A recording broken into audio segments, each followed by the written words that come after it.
So I was recently asked by someone who runs an accounting practice how to promote themselves on LinkedIn. It's a fact on LinkedIn that posts published by people via their own personal profiles get the best reach, get the best engagement, start the most conversations, get the most leads, DMs, profile views, all of those things that we're looking for on LinkedIn.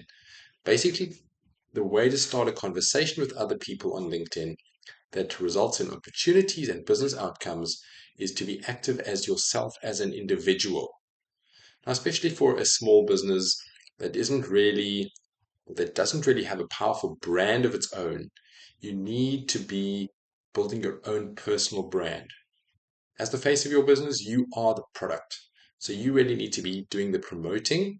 You need to be sharing helpful insights that serve your followers, that serve the reader, that give them something helpful, interesting, that they can apply in their day to day to make their own lives better, to help solve their own problems, to help them save money, make money.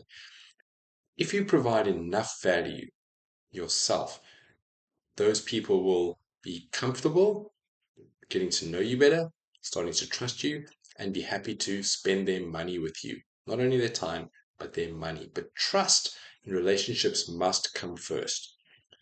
The purpose of LinkedIn content is not to sell something, it is to start a conversation. So, practically, what does this mean? It means take your expertise, put it down in words to your followers. Your followers should be made up of your ideal target audience, your ideal customers. As a service provider, you need to know what these people are struggling with. What are their needs? What are their desires? What are they trying to achieve? What problems are they trying to solve that is in your wheelhouse that you can help them solve, that you can solve with them or even for them? But you need to reach these people and you need to demonstrate that you are the right person to deal with. Publishing ads is not the way to do it. Putting out your digital pamphlet or your flyer is not the way to do it. No one cares about the brand of your business. No one cares what your small accounting practice is called. Unfortunately, don't think I'm being harsh, but it's the truth.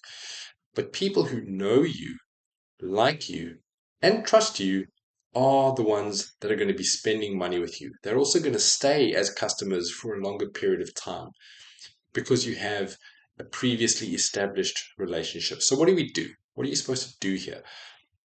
This is what you do. A couple of things in this order. Number one, you optimize your profile so that it shows off that you are the expert in your field.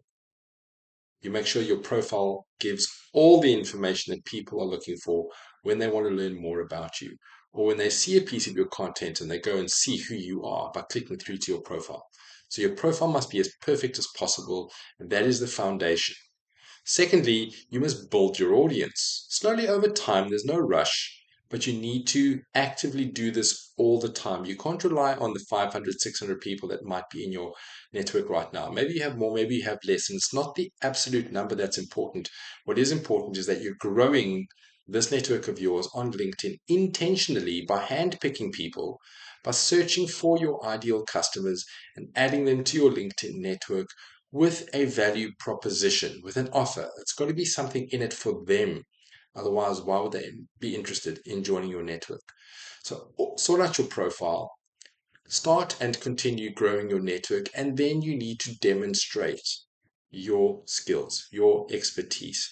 And this comes via content. You need to be putting out helpful, interesting, valuable content all the time, once a week at minimum, every day at most. So don't post more than once a day, don't post less than once a week, and your posts should not come across as advertising. Your posts should come across as insights, something of value to the reader that can help them. So if you're explaining some or other technical term or regulatory thing, make it for the reader's benefit. Have you heard about XYZ legislation? This is how it applies to your business. This is what you need to do to be compliant. This is how being compliant helps you save time and money and reduces risk. So those are the kinds of things that you need to do.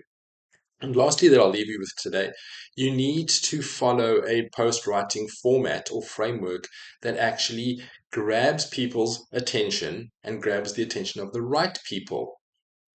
offers them something of value so that they continue reading, and then you deliver actual value to that reader and expect nothing in return. At the end of your post, you need to ask a simple question which gives people permission to leave a comment, and so that you can start a conversation with these people. So we have text posts, text plus image posts. We have these document carousels, which are just multiple page PDFs. Videos, of course. This is taking off big time on LinkedIn. So put yourself out there. When people read your text, hear your voice, see your face, you become a human being to them. And then they're going to start becoming more familiar with you. The more familiar you are, the more they'll like you. The more they like you, the more they will trust you, the more inclined they will be to reach out and start a sales or a business conversation. So here's a 5-step framework for your LinkedIn post. Doesn't matter what format it is, your text always needs to follow this framework. Number one, write an intro or an opening which hooks the right kind of people as an audience by mentioning them in particular. So let's say, for example, small business owners. And secondly, mention something which is important to them. Small business owners don't want to be burdened by administrative headaches. Save time by letting someone else handle your accounting, small business owners, something like that. The second line, which is the only line that they'll see before they need to click see more, is where you need to make that offer. You need to say, here are 4 things you need to know to save time doing your own accounting. Then when they click see more, they know what to expect. And then you give them those 4 things that you promised. If you're not giving that value that you promised up front, people will think you're using clickbait, and then they trust you even less. So you need to be authentic, you need to worry about your own credibility and keep your word. Then in your post, after you've had your intro, your hook, your offer, and you've delivered the value, now is chance to motivate what you're saying, to demonstrate, to show off that you know what you're talking about. So discuss it a little bit.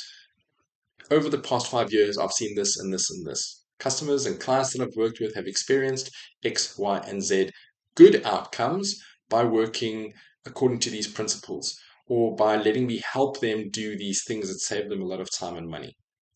That is the proof. That is the reinforcement of your message, the motivation, why what you gave them up front is true and they should believe you. And then end your post with a question. Why? Because we want to give people permission to get into the comments, and we also want to get people talking. Some people will call it a CTA or a call to action. I call it a call to conversation. Ask an easy question to get people to comment. So if you're talking about accounting services, how much time would you save if someone else did your accounting? Someone's going to answer that. Oh, I'd save 5 hours a month, 10 hours a month. Don't ask difficult, negative questions. Don't ask questions like, how much money did you lose by doing your own accounting? No one's going to tell you that in public. But people are going to be talking about things that they're happy to share in public. So think about your question carefully and don't ask yes or no questions, because those questions are too easily and quickly answered in their own minds. They don't feel compelled to put it down in words in the comments section. So take these things, follow that advice, be consistent, be active once or twice or 3 times a week, check back in 6 weeks and see how far you've come.